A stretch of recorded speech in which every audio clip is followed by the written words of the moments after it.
I'm back. Oh, where have I been?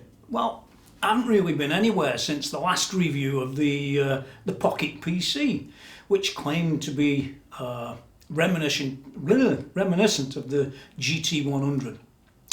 But this video is all about one of these, a GT-1000CORE. Yeah, a core.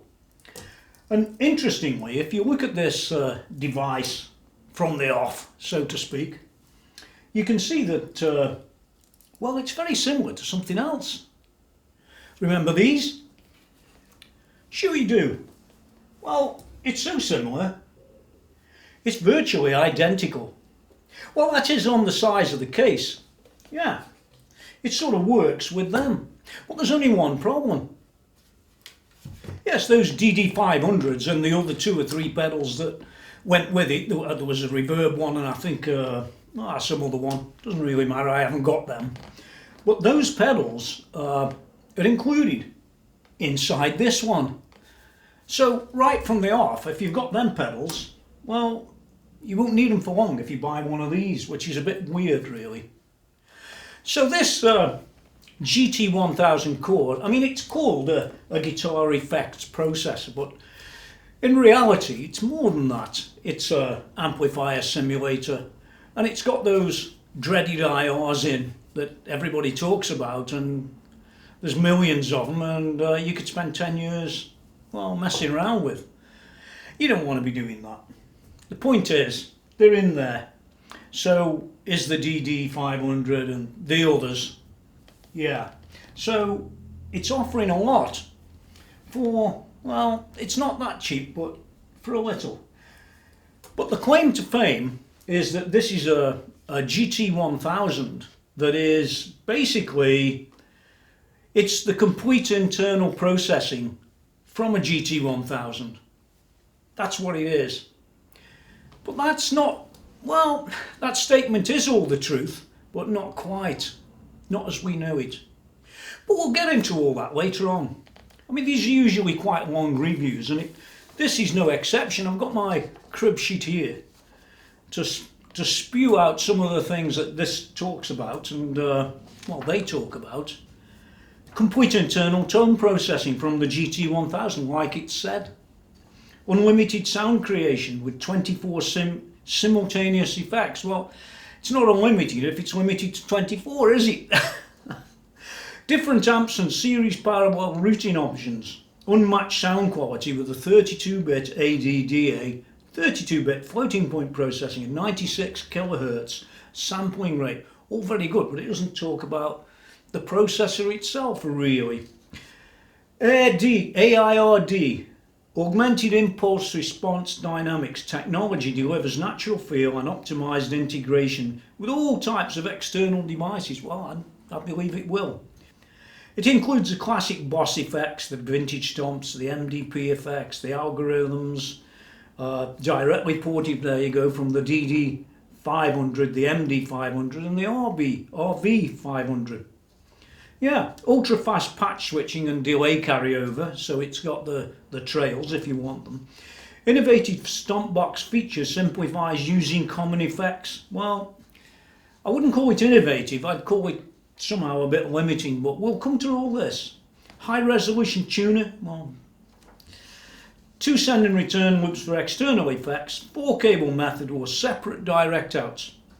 16 slots for onboard user IRs, like I said.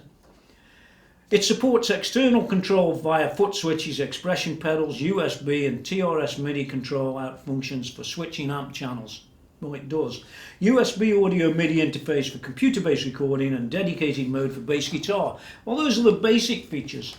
Strangely, when I look at a product like this that claims to be the GT1000 but smaller, well, what I normally do, I have to show you this, is I go and get the GT1000 and I do a little bit of a comparison between the two.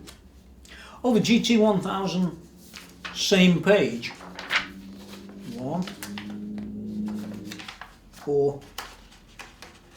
Well, there's at least 4 pages on that one, and there's a half a page on this one. And there are some things that are missing, other than just the press buttons.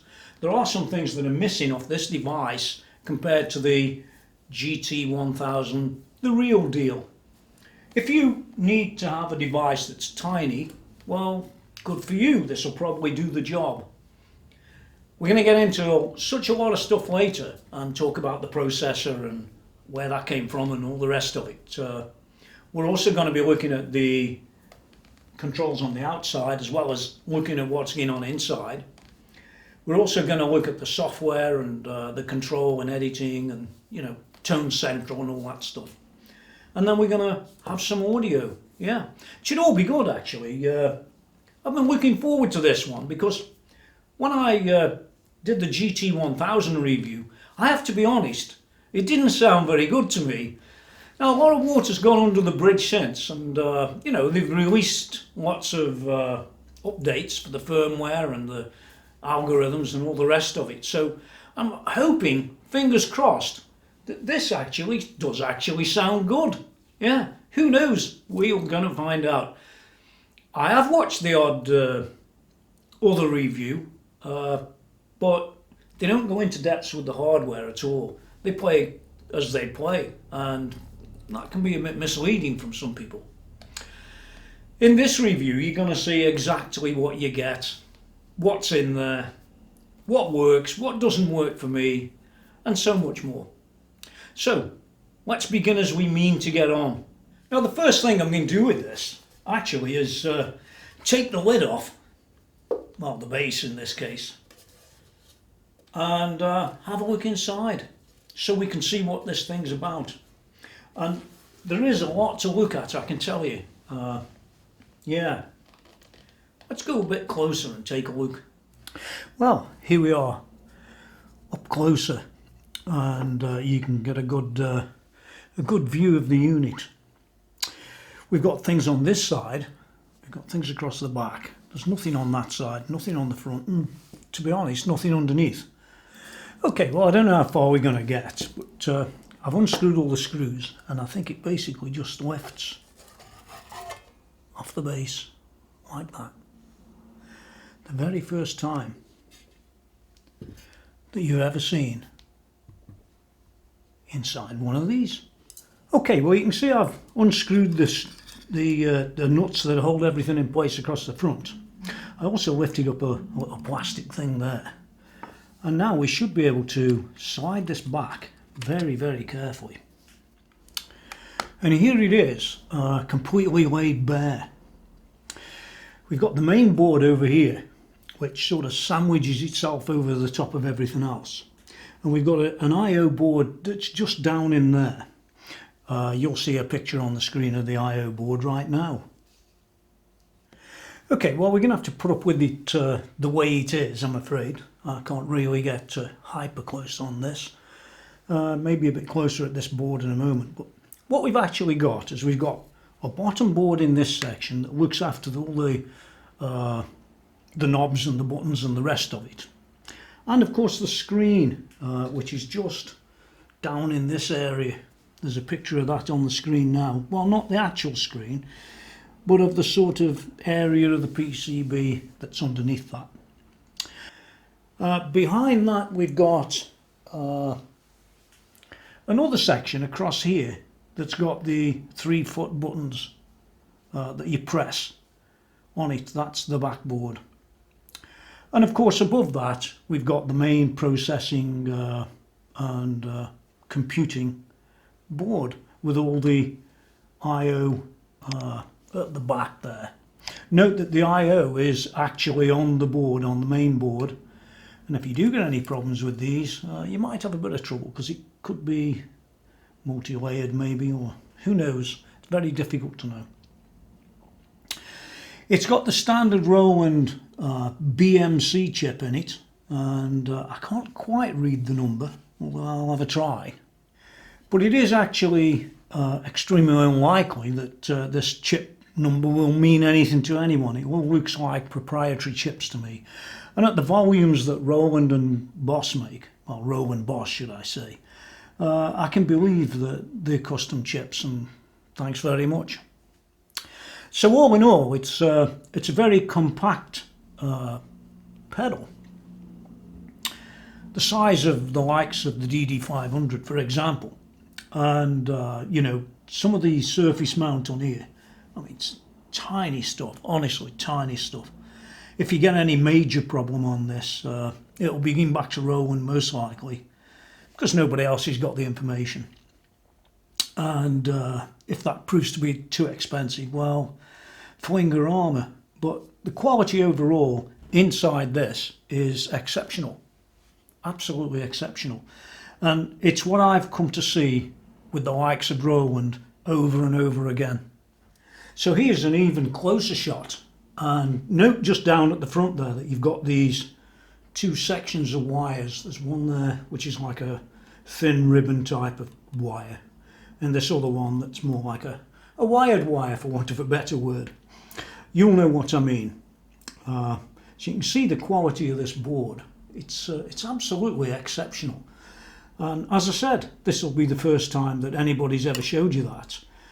And you know, it surprises me that a company like Roland couldn't be bothered to show you what you're really buying. And they've got nothing to be ashamed of inside this unit, I can tell you. It's an absolutely awesome unit. Now, the processor inside this unit is called a BMC device. Yeah, sounds a bit weird. Well, it would. It stands for Behavior Modeling Core. It's proprietary to Roland. BMC contains a large array of DSP and CPU core blocks plus hardware logic. It's incredibly powerful, they say. The only problem is they don't say how incredibly powerful. They don't, for example, tell you the frequencies that it operates at and things like that. You know, frequencies on devices like this, they're just as important today as they were on a, you know, an IBM PC in 1982, just as important. And the processor is a very critical aspect of it. So, you know, consider carefully that the processor matters, because it does.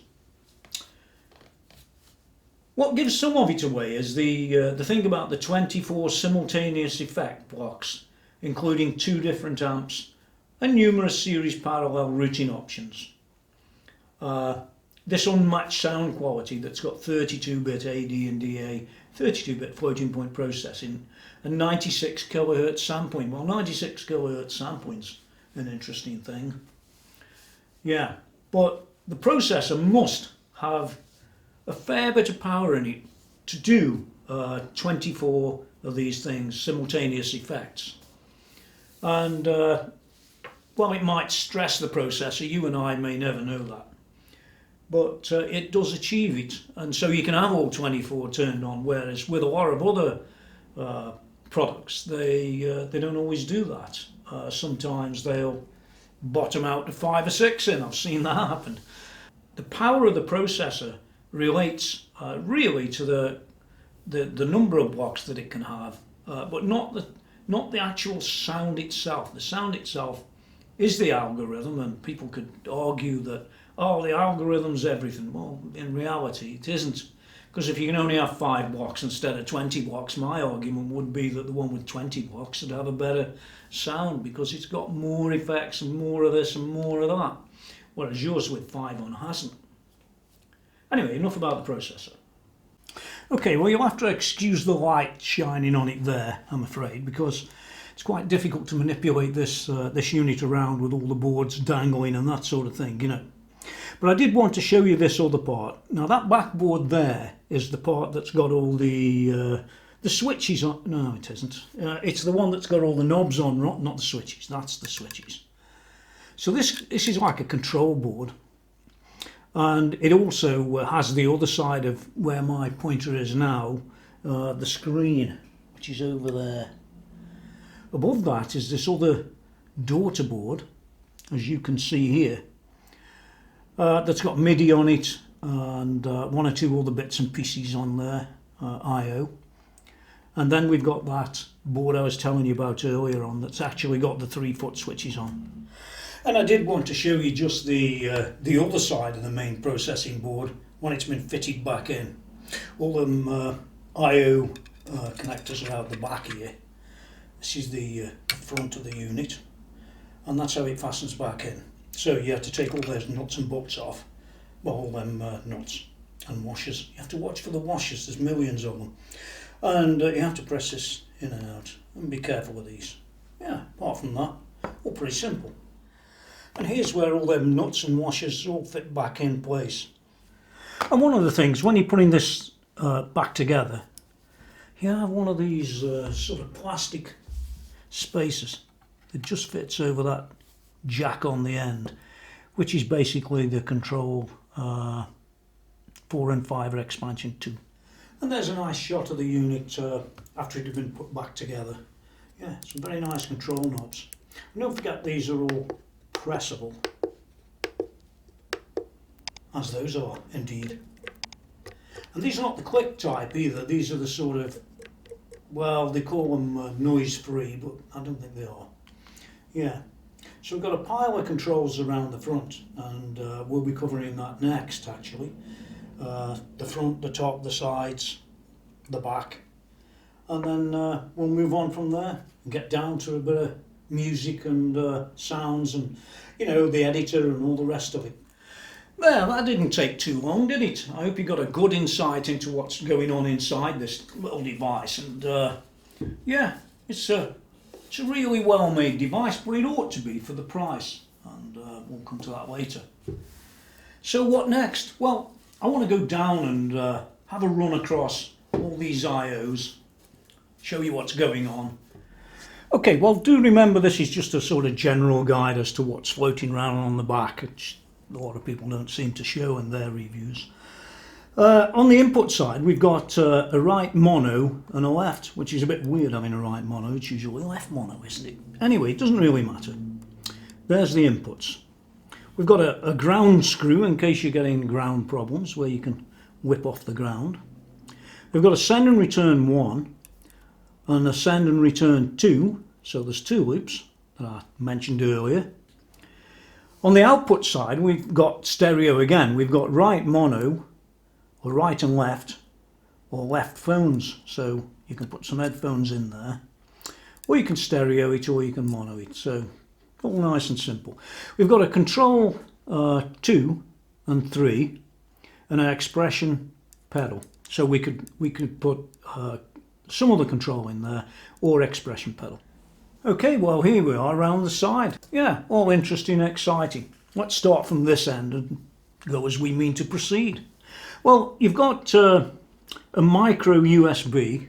It's not a C-type, it's a micro USB that allows you to connect to a PC so that you can get the Tone Studio going and firmware updates and God knows what else. Then we've got MIDI in and out, which are these, like, I think these are 3.5mm stereo jacks, I think. I haven't looked close enough yet.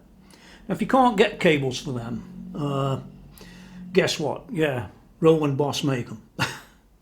So you can get one that goes from this into a regular sort of MIDI connector, if that's what you need. Anyway, there they are. On this one here, we've got control 4 and 5 and expression pedal 2, which is also pretty nice, interesting, and all the rest of it. And we've also got all the CE approvals, the FCC, the WE and the ROSH and all the rest of it. The name and address of the company, where it was made, and this one actually was not made in China but made in Malaysia. And I noticed on this one, compared to the Pocket PC, for example, the Pocket PC was made in China and the quality was nowhere near the quality of this device. Of course, this is a more expensive product, but at the end of the day, expensive or not, you know, if you can't make it down to a price, then you should make it up to a quality, really, and that's the way this one's been made. Very interesting and nice design. Well, there's absolutely nothing on the back.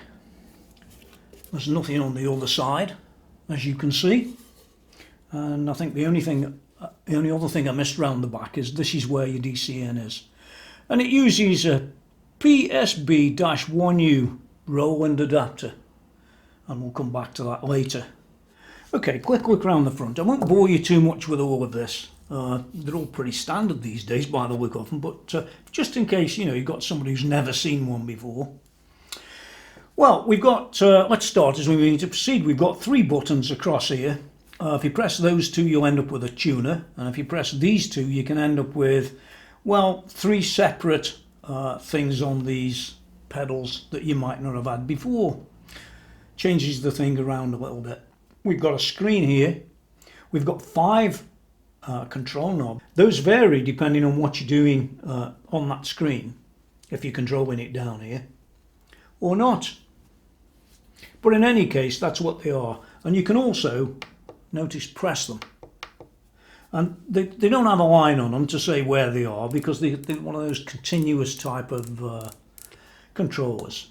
You've also got a little section here for choosing an effect, for the menu, for writing things out, for exiting and left and right. And if you press these 2, you can lock the controls so that nothing else can happen. It all sounds so good, doesn't it? Well, it is to a certain point. But there is only so much you can do with 3 pedals. And because they've got these other external control 4 and 5 and control 2 and 3s on there, you're going to need them, or maybe you won't. You might go down the MIDI route. Okay, well, before we go that much further, what I've done is plugged in this unit, downloaded Tone Central. The instructions are in the manual. That's easy enough. It's all easy enough, really.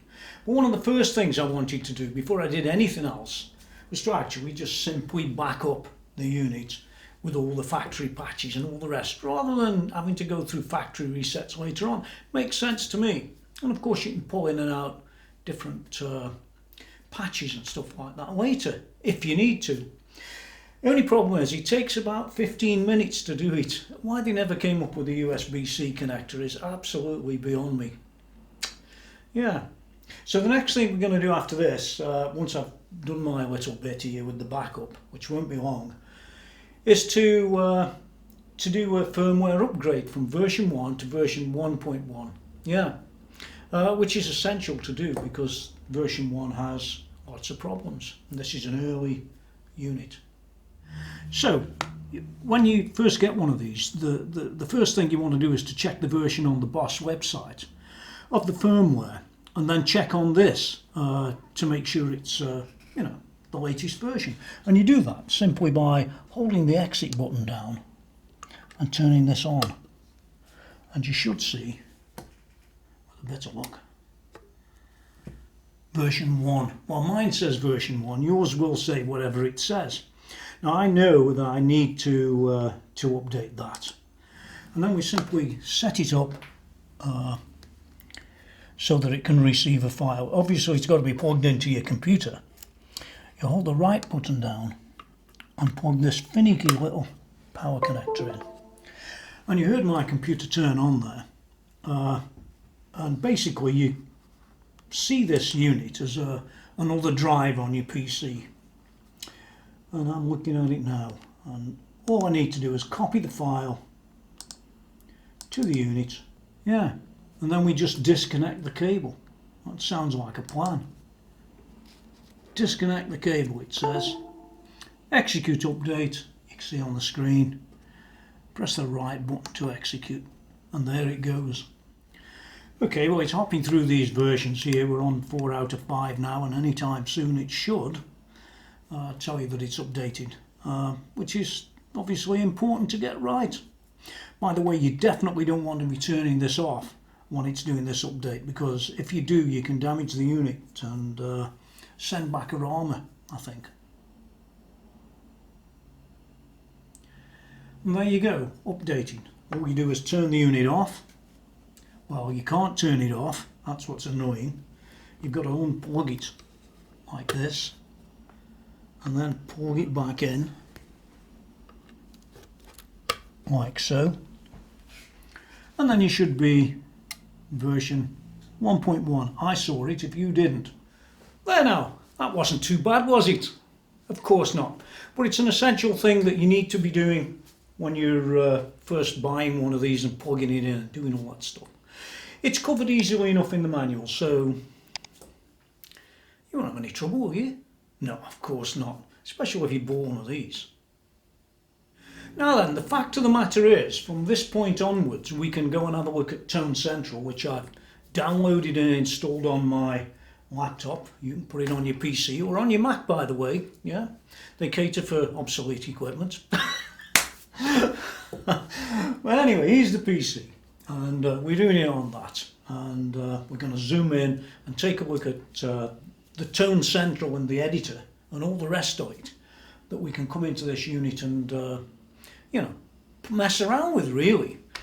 Yeah, you'll probably be doing that for a while unless you get some sounds of it pretty early that sound okay. Now, just before we do move on, you can see the platform that this pedal works on. It's got 3 pedals, and it's got some control I/O and things like that, and it's got MIDI. Now, I think more often than not, the people that are using this may well want to use MIDI. Now, whether that's to change channels on a tube amp, or on an amp, should I re-say, or whether they want to control other pedals like the DD500. I don't know why, because it's already in the unit, but you never know. The thing is, MIDI is not as simple as you might think.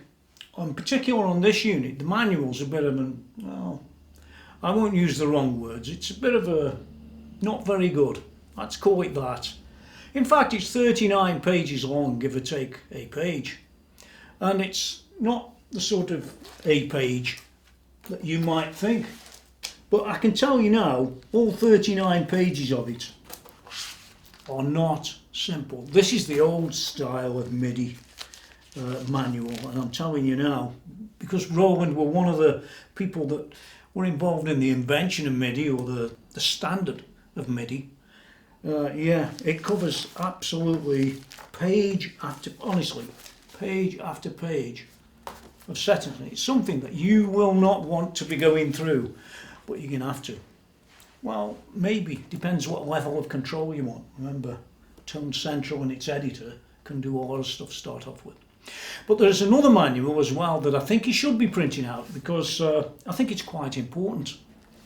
You've got the standard manual, which is this thing. It's only actually about 5 or 6 or 7 pages. Oh, how many pages long is it before somebody tells me off? It's 17 pages long in total for English, and it doesn't really cover that much after the basics. The real manual is this one that you have to download, and this one has 57 pages in it, covering nearly every aspect of the effects and what the knobs do when you're in that effect. And that's, listen, unless you've got a big screen, you're going to want to download this and print it. And I recommend that, because you do something else, you're going to go round in little circles like this, like you might on some other gear. Now, like I might have said before, there's nowhere that you can find more information out about things like some of the processing within that unit. And I always thought that was important, really. Well, I know it's important. But they do talk about some of the other standards and features within the core. And I don't know all these top of my head. Do you? Well, you don't. So let's have a quick run down this piece of paper. I'm not going to spend long on it, just a minute or so. I think it's important. Complete internal tone processing of the GT-1000 in a compact and portable stomp box. Well, it is compact and portable, but that carries its own problems, we'll see later. Unlimited sound creation with 24 simultaneous effect blocks, including 2 different amps and numerous series parallel routing options. Yeah. Unmatched sound quality with 32-bit A to D and D to A 32-bit floating point processing, 96 kHz sampling rate, which again I think I might have mentioned. It uses a thing called AIRD, A-I-R-D, AIRD, which is an augmented impulse response dynamics, that's what they say. This technology delivers natural feel and optimized integration with all types of external devices. Well, it needs to be maximized integration because there's little on it to control everything. It includes the classic boss effects this is important, the vintage stomps, the MDP effects and algorithms directly ported from the DD500, the MD500 and the RV500. So if you spent £600 or £700 on them 3 boxes, or £700 or £800 in England, yeah, well, they're a pretty waste of time. Now you've got one of these, so sell them and get your money back for them. Right? That's my advice. Ultra fast patch switching and delay carryover. Innovative stomp box feature simplifies using common effects settings in many different patches. A looper for practicing, developing ideas and enhancing live performances. High resolution tuner with monopolyphonic displays. No, it's not a sandwich. 2 send return loops for external effects for a 4-cable method of separate direct outputs. 16 slots for onboard user IRs, which are the flavour of the day at the moment, but they won't be forever. Sports external control via foot switches, expression pedals, USB and TRS MIDI control out functions for switching amp channels. USB audio MIDI interface for computer-based recording and editing, which it does do. Dedicated mode for bass guitar applications. So if you've got a bass guitarist, he'd be all happy, and you won't be when he steals it. You can supercharge your pedal board, it says here. You might, yeah. It does work well on a pedal board. I do know that. GT-1000CORE brings next level creative versatility to any... It sounds like a sales thing. It says here it's a mega stomp, offering a complete sound processing solution in an ultra portable package. It lets you travel light and tackle any professional playing situation. Well, I suppose it does. 250 user patches, 24 effects, 2 amps at once. Yeah. There's ample room to store sound creations for every type of gig. The impressive DSP engine delivers on-demand power for all available effects. So you'll never worry about running out of processing while building sounds, and you can do that quite easily on some other products I can name.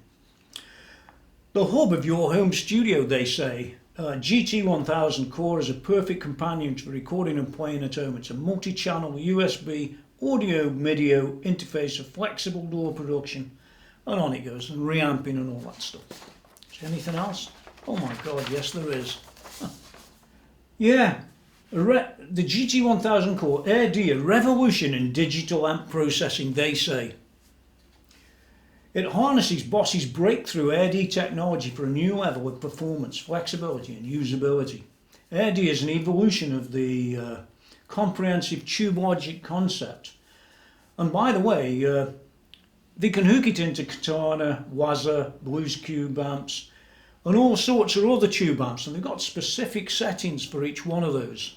And it was interesting to note that they actually have a setting for the Waza amp, you know, the big 150 watt thing I reviewed a while ago. I might even plug it into that for the review. Who knows? It's fully integrated into the GT-1000CORE amp at every level, so you always experience, it says, their authentic sound and response, no matter what you're plugged in. Let's hope it's changed from the 1000 that I saw. Premium amps and effects. It's loaded with expressive guitar amplifiers, meticulously crafted with AirD. There are Boss original amps, suitable for all guitar styles, plus famous tube amps for coveted vintage combos and so on and so forth. We're going to see it anyway. Top flight bass processor. Yeah, you're the bass guy. Yeah, come over and steal this one. This is the black one. Yeah. It says GT-1000CORE on it, just so the bass guys don't get mixed up. Okay, so now we've got that garbage out the way, the sales, this and this. We're going to go off into the Tone Studio software that I've loaded up on this. It's all plugged in, raring to go. It's factory fresh and just had its firmware and all the rest, so we can have a run through and see just what that's like. And when I look at certain presets, I might just drop a bit of guitar in between so you can hear the preset that we're talking about. That might be an idea. Yeah. Now, just before I do actually go into the Tone Studio, the editor, I just want to cover a couple of things that you should be doing with this when you first get it. It's not rocket science, but it's what you've got to do. Obviously you turn it on. Turning it on, that means plugging it in, because there is no on and off. It's a pain in the arse, right? Or is it in the ass? Could be donkey. Point is, first thing you want to do, hit the menu button. In-out settings. To select in-out settings, you just press this. All nice and simple. Choose output number 2. Output select number 1. And then you can choose what equipment you're using for your output. Now you should be able to see down here that there is actually loads and loads of different amps. Sure, you can see some of them. Katanas, tube combos, JCMs, user 1, user 2, and so on and so forth. I'm just going to set it to this one here. The Wazza amp 2B12 input. Well, I'll set it to the return. I'll have it on the return, I think. And then just press exit to get out of all that. You can adjust the volume on the output level as well up here. Let's come out. This one here, nice and easy. Okay, well, let's open the application. Tone Studio. Here it is. Now, one of the things about this, as you start going down this route, is if you've been using something like the GT-1000 AIRD output select library, that software, or the GT-1000 IR loader software, then this won't load. So you need to make sure that that's out your memory or out of the PC or Mac before you start this. That's important. Well, before this screen, you're presented with basically with a screen that asks you to choose a GT-1000 or GT-1000 door control. In our case, we're on the GT-1000. I might look at the door control later, or not. We've got an edit screen here. It's all pretty basic, really. Very much the same in all of these Tone Studios that you have for different applications, different products, different this, different that. What have we got? Well, we've got a patch select area down here. The second area up here is basically function select. So you can choose an editor or librarian or so on and so forth. Number 3 is the control and expansion area. Number 4, we've got a right button over there. And we've got an effect select area, which is here. After that, we've got the AIRD preamp one, which is basically an on and off button there. Moving on from that, we've got a stomp box button we'll come back to, and lastly we've got the parameter editing area. So all this relates to whatever you've got selected up here. We've got a lot of these programs, we'll call them programs, presets. They're not the fastest in the world to load, as you can see. But they do load, and some of them can be quite complex. The Tone Studio that's here, if you notice up in this corner here, is for the GT-1000, and that's exactly right. This is the GT-1000 version, so it sort of confirms that really that this GT-1000CORE and the GT-1000 are sort of internally extremely similar. Obviously the hardware itself has been compromised somewhat on the core, in my opinion. So let's edit a patch. We're on the editor. This is premium drive number 1. And by the way, if you want to hear what that's like, let's just do a bit of a clip on that now.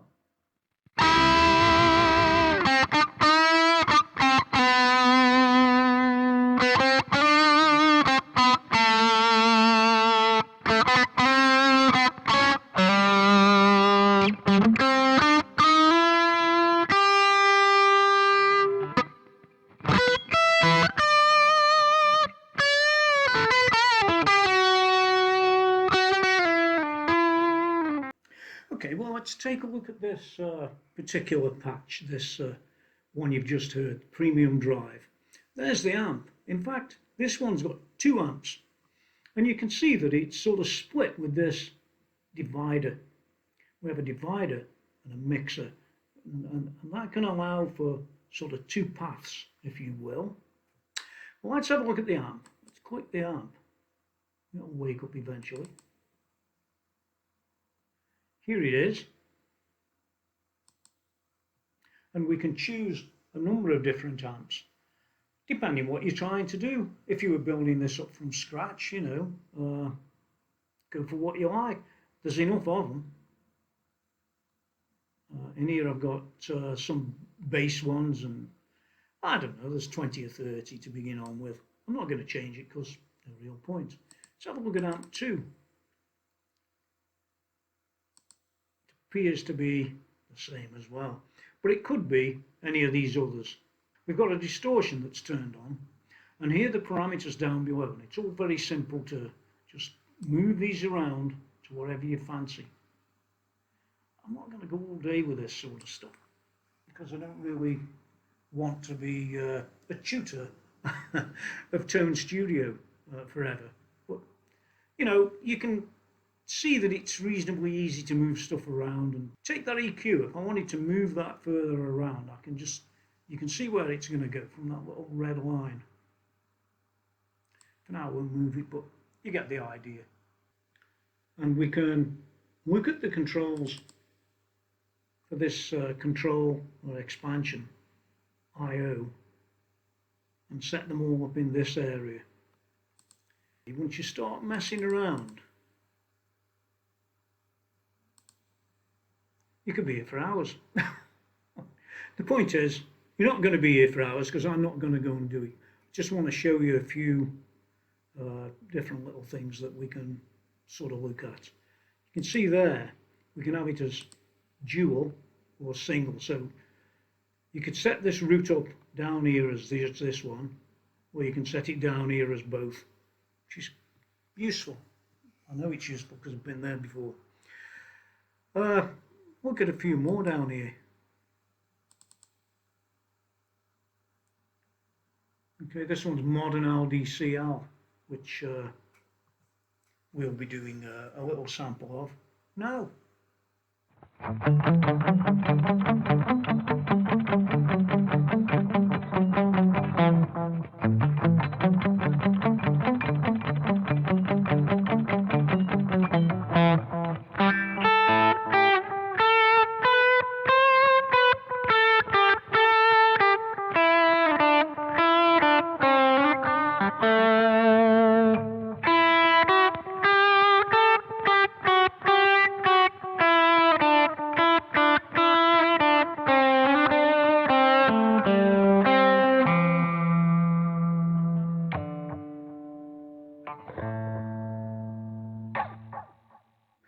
Well, there you go, the modern LDCL comprises of this one here. We've got a rectifier down here as well, which should be interesting, to say the very least.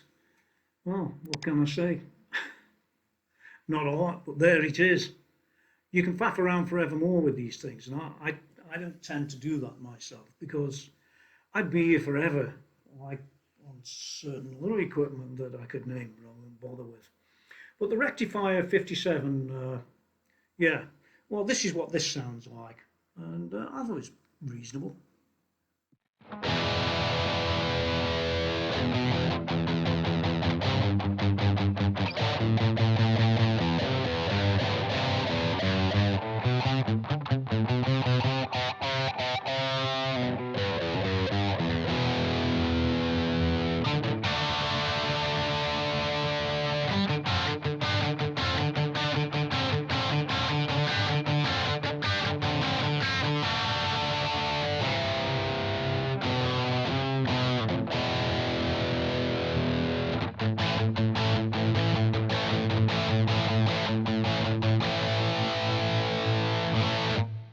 Okay, well, this next one is P012, Clean and AG Mix. Yeah, Clean and AG Mix.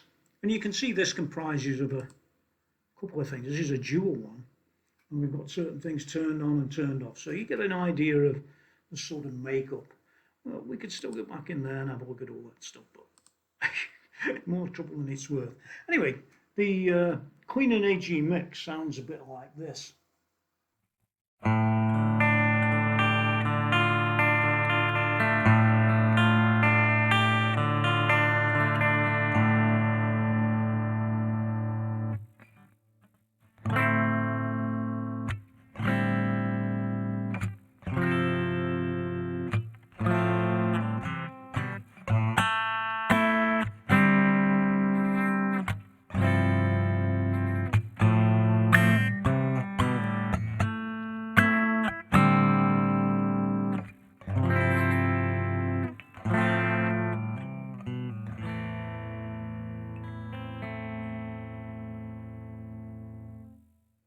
And I just want to take a quick look at the simple Tweed 87, so you get a bit of an idea what that's about. Again, it's set to single mode, so it's only doing one of these things, this one. And this is what it sounds like.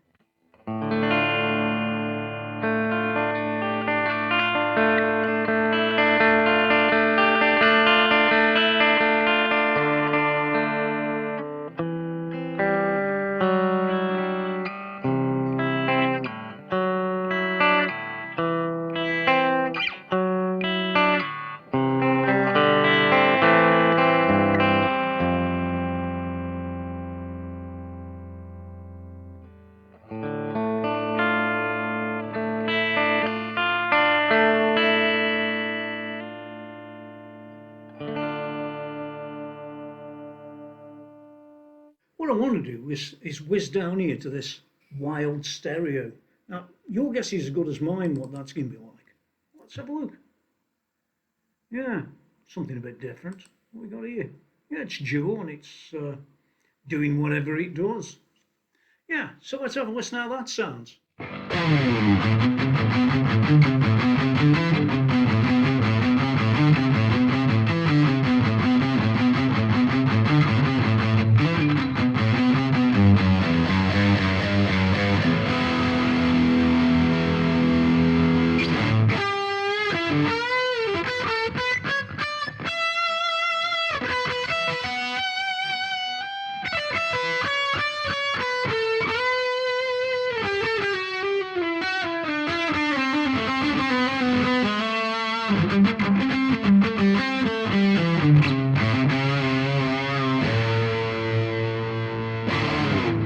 Now remember, I'm just choosing these just willy-nilly. I'm not changing any of the parameters or anything. This is how it comes out of the box.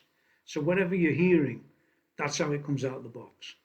You'll have a chance to hear it at the end of the whole review in a sort of song format, if you will. Oh, we got an overtone lead down there, if you can see that. So let's go and click that. What's that like? What have we got here? Well, that's going down one side again. But it should be an interesting one to have a listen to, and yeah, I think we should do that.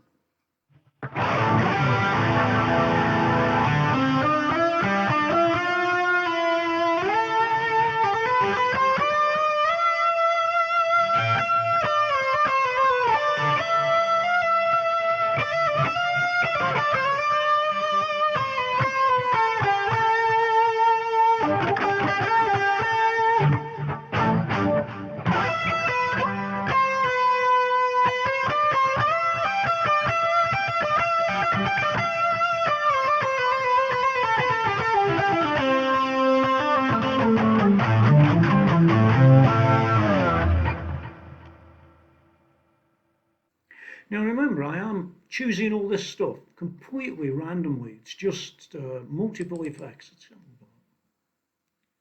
Just completely randomly. And you can see there's a fair bit in this one. So let's just have although it's a single divider, it's still an interesting preset, that is, if you look at that. So let's have a listen at what that one sounds like. Yeah, looks interesting, really.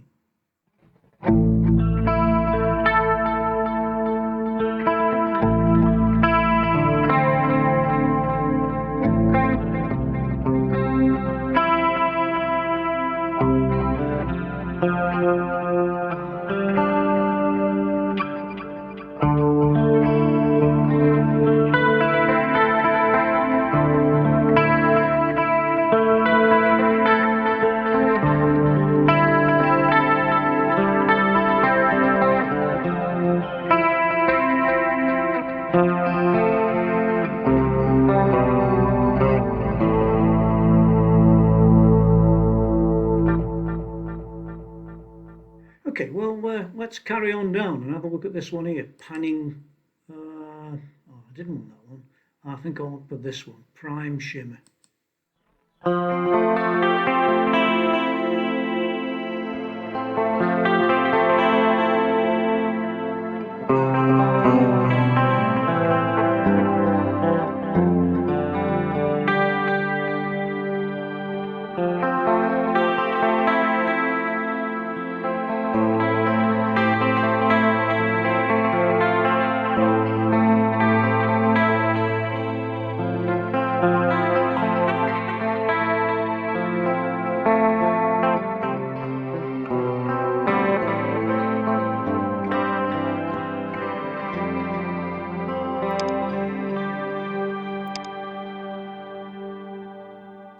And I think before we carry on, we'll just do, we got down here, crystal clean.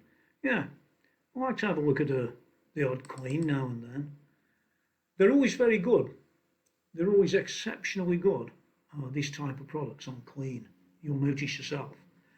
But they're usually less convincing when it comes back down to the metal sort of stuff, or the distorted stuff. So let's have a look at this crystal clean, and my guess is it'll be perfect.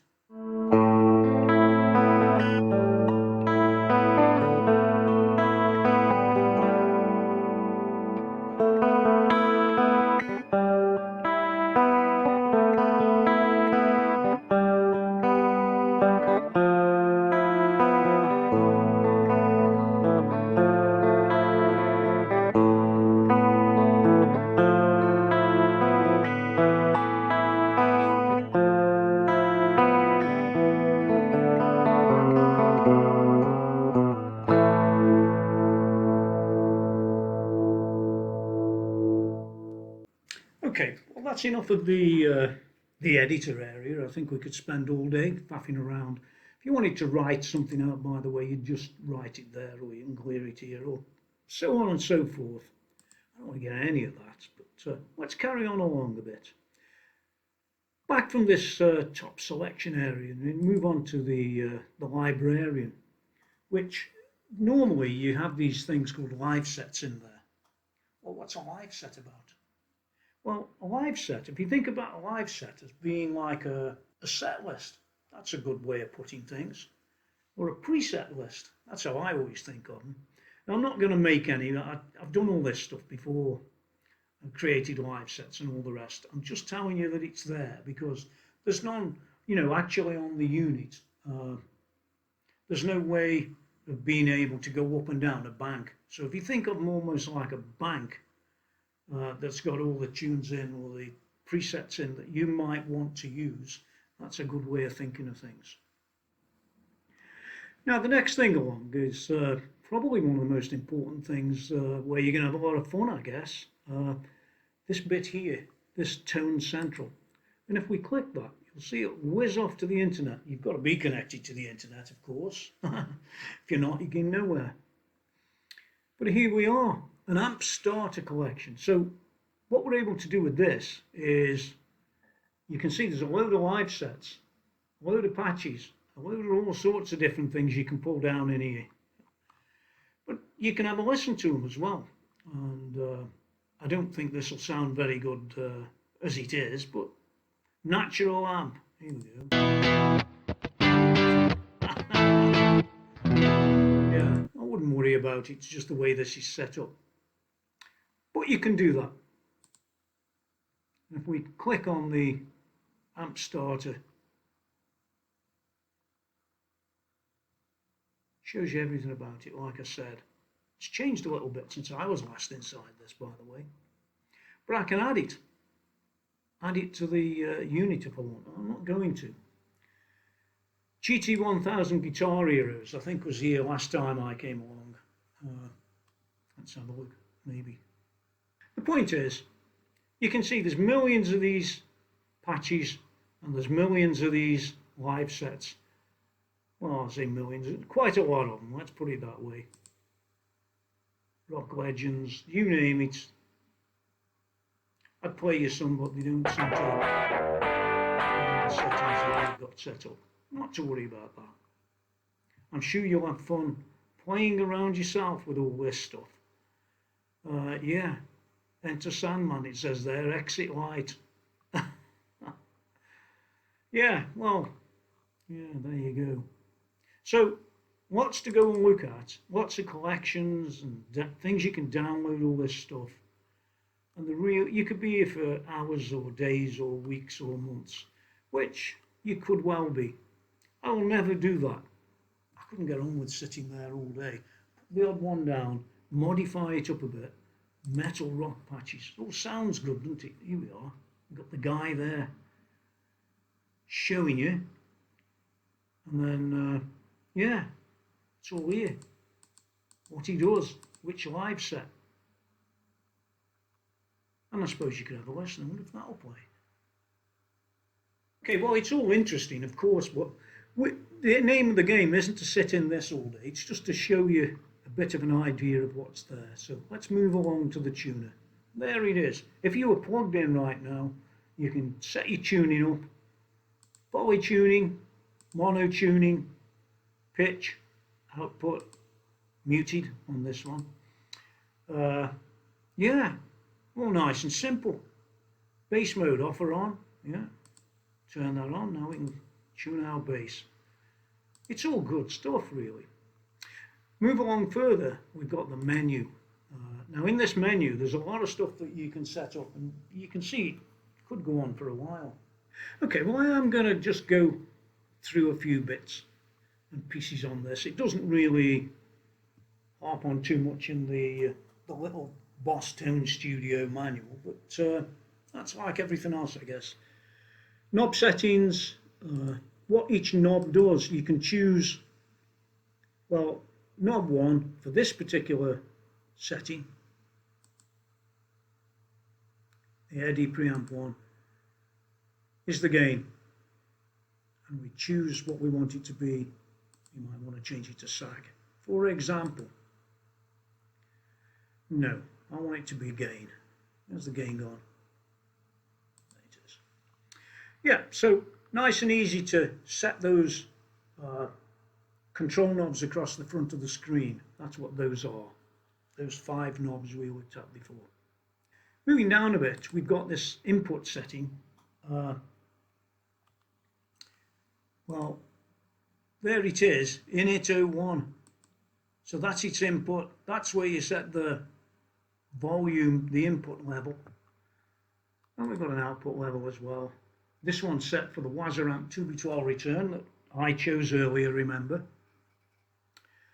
Stereo links on, main out is global. I don't know what stereo links on, you can have it on or off. Let's leave it at default for now. I'm trying to give you the defaults of everything really. And we've got this other thing called the sub out. Yeah, it's used for the phones. Well, it's currently for the phones, but it could be for any of this stuff.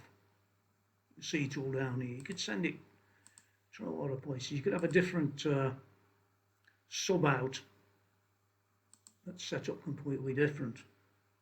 All the settings on these are, well, settable in the way that everything else is. Total setting, oh, it's a bit weird. Total reverb and yeah, noise suppression. I remember looking at these when I looked at the GT-1000 before, and I ended up having to back this thing off to about 20%. It was way over the top. Anyway, there it is, and just suppose this is the easy way of setting things up rather than sitting there fiddling with the unit itself. Got a play option, patch extent minimal, user 1, patch extent maximum, so you can limit how far you can get on the actual unit. If you wanted to do that sort of stuff, I guess. I haven't read the manual on what this does, but that's what I'd say it does. We've got a loop, record, play and dub. Hardware setting of amp control, latch or pulse or invert. So we can control amps, any one of the 3 types, you know, for the latching. Which is very useful because some of these amps have weird ideas. Expression hold, off or on. Ground lift, Very, very, very useful. If you look at the, think of the Helix that I had, Helix rack, well, I've still got, where I had a particular hum and couldn't get rid of it, and I solved it in the end, of course, but there wasn't anything quite the same as that. Auto off. This turns off after 10 hours, by the way, if that's turned on. Now, you're not going to have a 10-hour gig, so don't worry yourself about it, but it just saves a bit of power. That's the idea. You know, with all these green boys around and that sort of stuff. That's where they go and reside most of the day. Settings. Send 1 is send. Send 2 is send. What can it be? It can be a send or a sub out, or a sub out aux mute. Well, best of luck with them. Control 4 and 5's control in, or amp control. Take your pick. All settable. USB settings, dry, main, and sub. A lot of flexibility to it, if you notice. MIDI settings, well, it all looks nice and simple here. It's set up for channel 1. So you can mark my words, if you want to go into depths with this unit and controlling it. So all 39 pages that I'm sure you'll enjoy. Here's a few of them. Not really for me, really. MIDI program map. And off it goes. Yeah, you can spend hours and hours and hours and hours faffing around with that. Got an owner's manual download page if you want to go and get that. I recommend you do. Device setting, select device. Okay, so they're all set for GT-1000 and not for door control.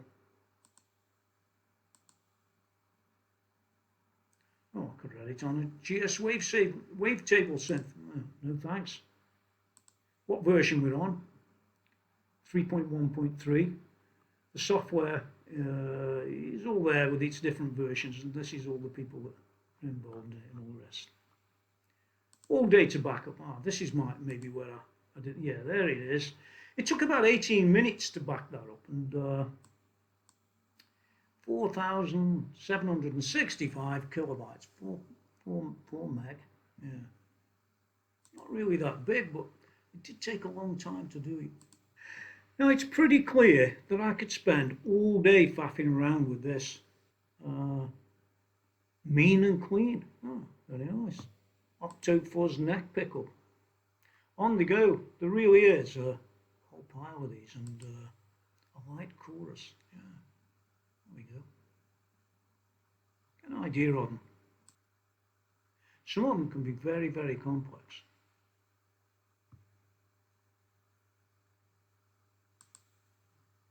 I'm just giving you examples, just as they come straight from the factory. There we are. Twin stereo flat phase. We've got down here. Magic carpet. It sounds enthralling. Yeah, not enough of that. You've seen enough of this now, so let's get out of this. That's what I say. Now another thing I just want to cover is you've got a GT-1000 IR loader. And again, I've showed this before in other videos, but I just wanted to just show you now. So what we got is a choice of a GT-1000 or 1000 door control. So we want the 1000, and we really want the 1000 both ways. Just choose it. I don't think I've actually got any on here to load in, but you get the idea. But I did just want to point out that you've got this this thing for loading IRs. That's the important bit. I'm not going to sit and teach it to you. Now we do have this this other thing going on. This AirD output select library. And what you're able to do is to whiz along. You can see I did one earlier. But I'm going to import another one. It comes with, I don't know, 6 or 8 or 10, something like that. 1, 2, 3, 4, 5, 6, 7 it comes with. I loaded I think it was a rectifier. Yeah. But I could choose any one of these others, AC30 or whatever. I happen to have a rectifier, And I also happen to have a JCM-2000, so I think the JCM-2000 could come in. And I want to pull that into user 2. So, while you can't see the screen on the GT-1000CORE, I can tell you that it's connected and it's executing it there, and it says data receiving, and there it is, installed. So these are two of these AirD output select libraries that we pushed across into the GT-1000CORE, and this is supposed to give it that other sort of real amp sort of sound and feel. That's how it comes across to me. And I wanted to show you in here where if we were to just go to the menu in the Tone Studio, we can go to the output setting, which I had set to around 212 return, and yeah, we can sort of look around in here, and you'll see that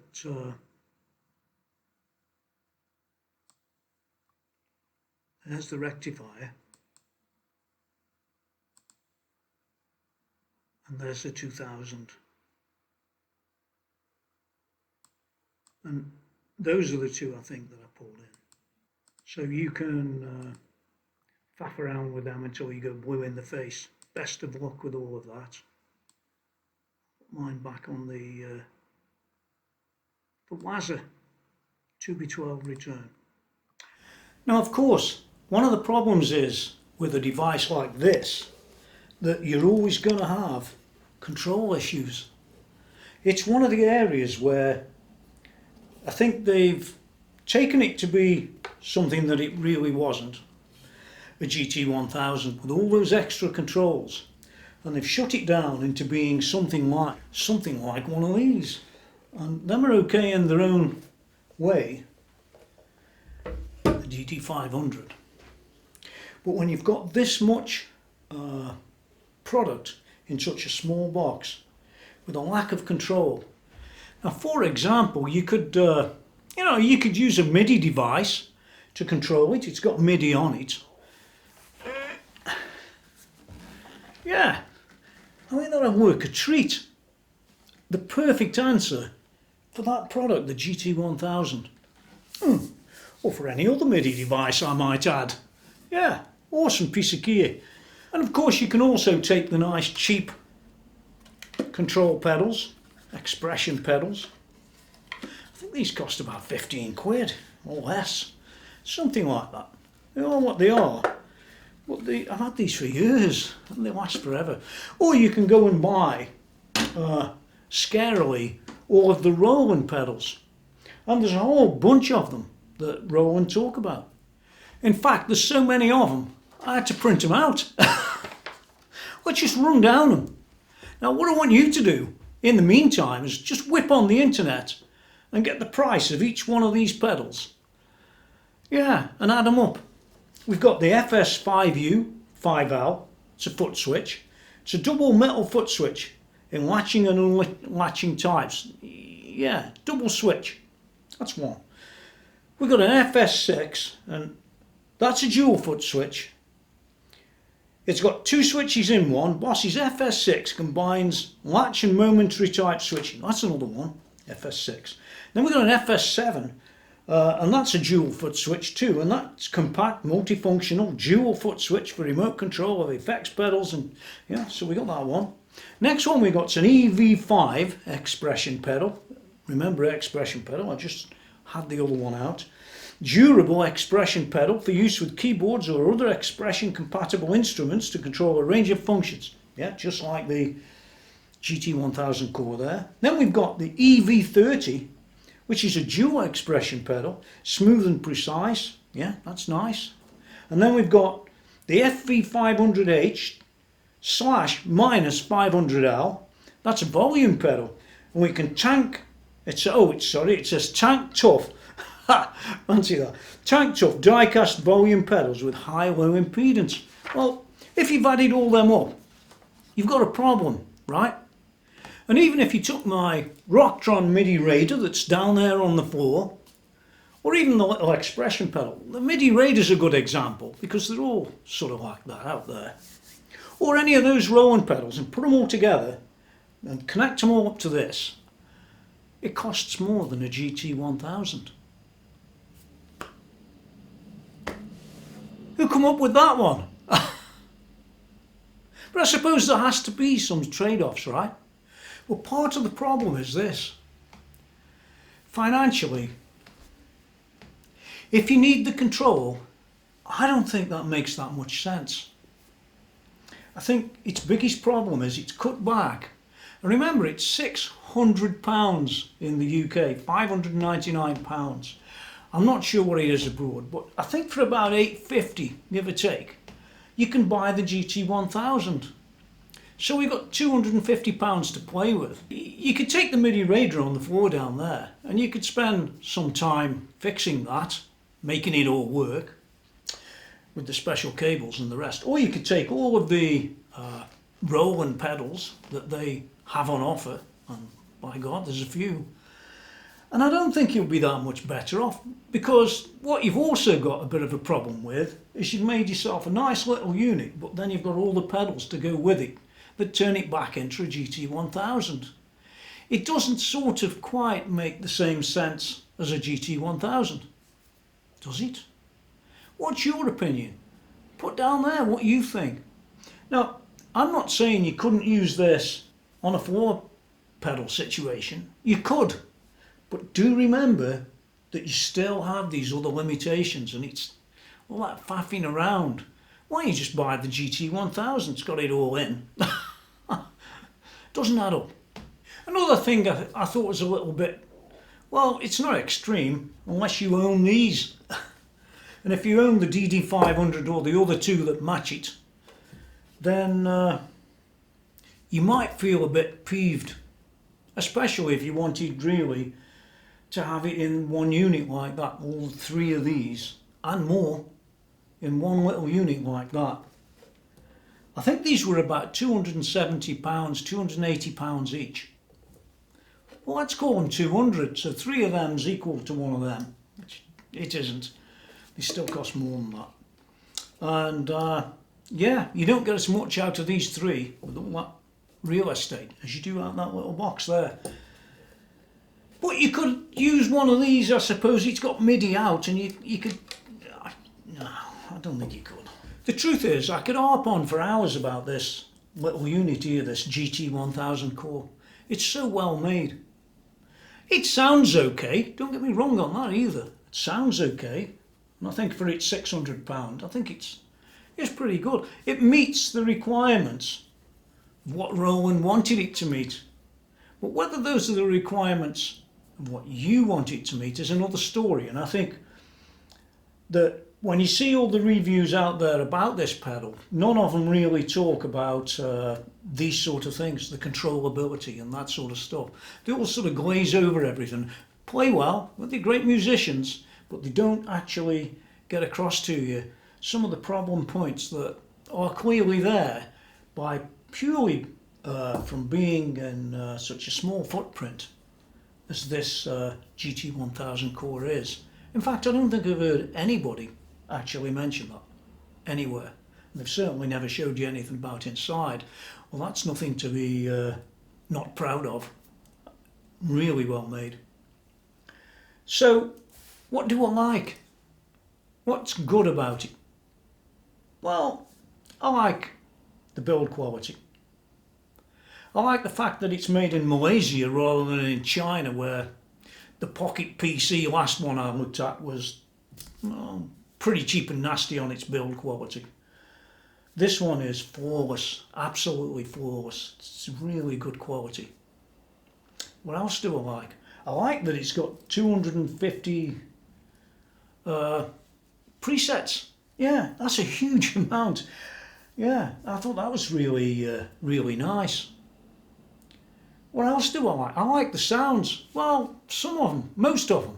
Let me put it that way round. Yeah, I like the editor too, although I don't really spend much time in editors. I just take one of these and do a bit of work on it, and then I've got my own, haven't I then?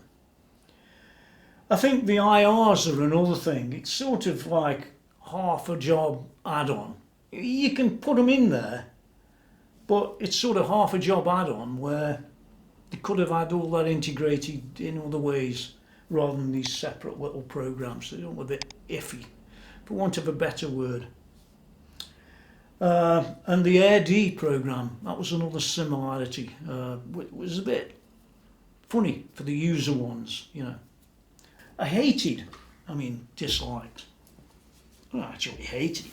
I'm never going to use them. These MIDI in and out, these type of connections, you know.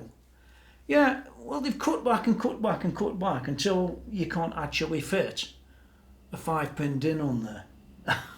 I just find it amusing. It's just amusing that you've got to go to such great lengths and buy special cables rather than having an industry standard that Roland was instrumental in creating in the first place. It's just a bit weird. I also dislike the micro USB. That should have been a Type-C USB. You're working on old stuff on a brand new pedal. It doesn't add up. It just doesn't add up, because you can get converters to make Type-Cs into the others rather than putting some old USB standard on there as opposed to brand new, which the pedal's new or relatively new. Didn't like that. Thought it was a bit of a waste of time. Oh, another thing I didn't like, unfortunately I really didn't like it, is there is no on and off switch. There isn't one. So that's going to sit there for well, they put in the software that it will turn off after 10 hours. I mean, it's warm now. God knows what it'd be like in 10 hours. But just a simple on-off switch, you know, it's not asking for too much, is it? Especially for 600 quid or $800. I did like most of everything else about this unit, and the fact that you can flip it into this other mode where it becomes almost like 3 stock box controllers.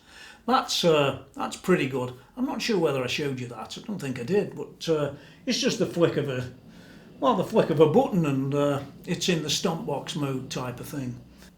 Didn't like. Would have been nicer having a colour screen, don't you think? Oh, it would have added a fortune. Well, I don't think so these days. Colour screens that size are not that expensive, I don't think, anymore. They're not what they used to be.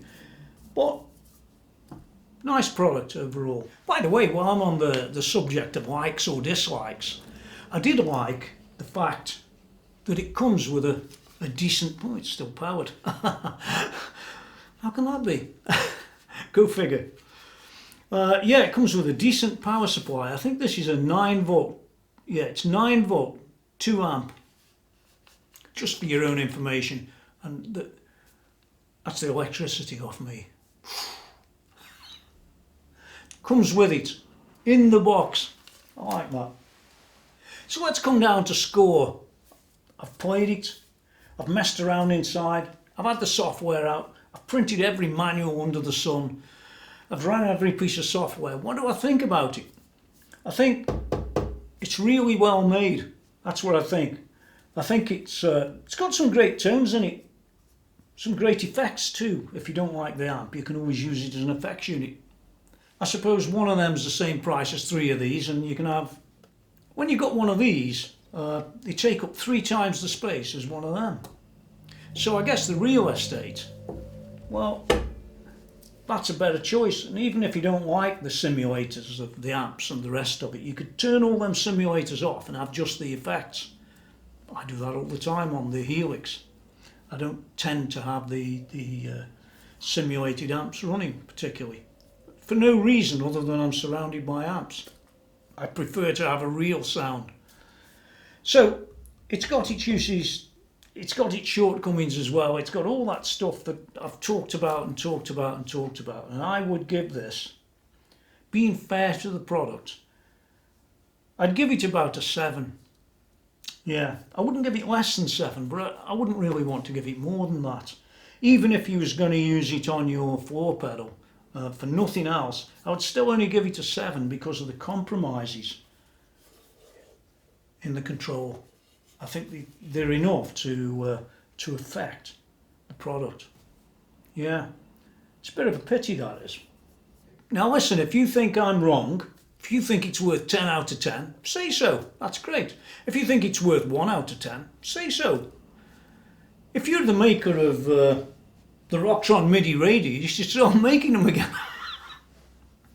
Whatever you think matters just as it matters, you know, what I think. I'm just an ordinary guy, ordinary user, just like everyone else.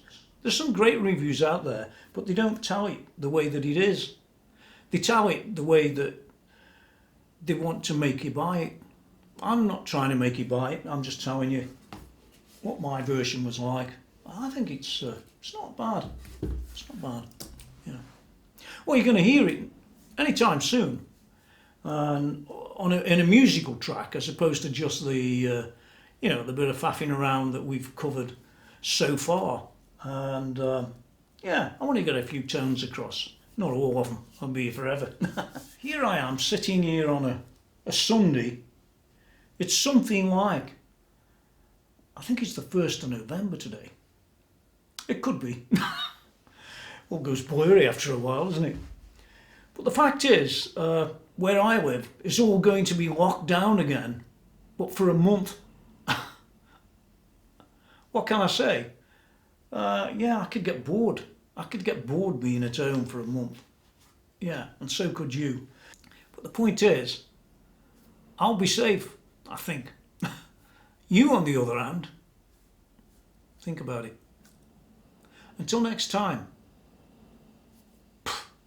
get out of here.